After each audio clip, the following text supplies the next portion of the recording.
నాంపల్లి కోర్టుకు బాంబు బెదిరింపు కాల్ చేశారు దుండగులు. నాంపల్లి కోర్టును ఖాళీ చేయించి బాంబ్ స్క్వాడ్ తనిఖీలు చేస్తున్నారు. నాంపల్లి కోర్టు పరిసరాలను ఖాళీ చేయించారు పోలీసులు. ప్రస్తుతం అక్కడ ఎలాంటి పరిస్థితి ఉంది మా కరెస్పాండెంట్ అమర్ని అడిగి తెలుసుకుందాం.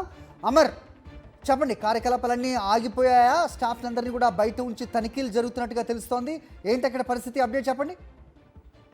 మరి హైదరాబాద్ లో మరోసారి నాంపల్లి కోర్టు బాంబు బెదిరింపు కాల్ వచ్చింది. ఇటు సిటీ సివిల్ కోర్టుతో పాటు క్రిమినల్ కోర్టు, ఉన్నటువంటి సిబిఐ కోర్టు, మొత్తం అన్ని కోర్టులకు ఉన్నటువంటి బాంబు పెట్టామంటూ కూడా ఇటు మెయిల్ కూడా ఆగంతకులు పంపారు. దీంతో ఆ మెయిల్ ని ప్రస్తుతం మెయిల్ వచ్చిన మరో నిమిషంలోనే పోలీసులకు ఈ విషయాన్ని జడ్జితో పాటు ఉన్నటువంటి ఛాంబర్ వాళ్ళు విషయాన్ని తెలిపారు. దీంతో పోలీసులు నాంపల్లి కోర్టుకు చేరుకోవడం జరిగింది. ఉన్నటువంటి జడ్జి ఛాంబర్లతో పాటు మొత్తం ఆఫీస్ స్టాఫ్ ని కూడా మొత్తాన్ని అందరినీ బయటికి పంపారు. వెంటనే అప్రమత్తమైన పోలీసులు మొత్తం 5 బృందాలతో ప్రస్తుతం గాలింపు చర్యలు అయితే చేపడుతున్నారు. డాగ్ స్క్వాడ్ తో పాటు బాంబు స్క్వాడ్ కూడా ఘటనా స్థలానికి చేరుకుంది. కోర్టు సిబ్బంది అంతా కూడా ఉన్నటువంటి కార్యకలాపాలన్నింటినీ కూడా వెంటనే బంద్ చేసుకుని అందరూ కూడా బయటనే ఉన్నారు. ఒకవైపు బాంబు స్క్వాడ్ తనిఖీ చేస్తుండడం, ఒక్కసారిగా కోర్టులో బాంబు బెదిరింపు కాల్ రావడంతో స్థానికులంతా కూడా కోర్టులో ఉన్నటువంటి న్యాయవాదులు, కోర్టు పేర్చికి వచ్చినటువంటి క్లయింట్స్ అంతా కూడా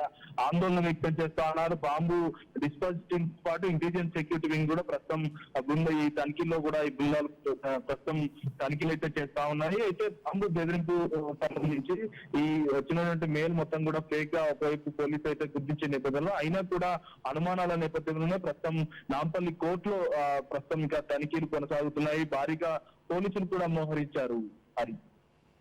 అవునట్ అమర్.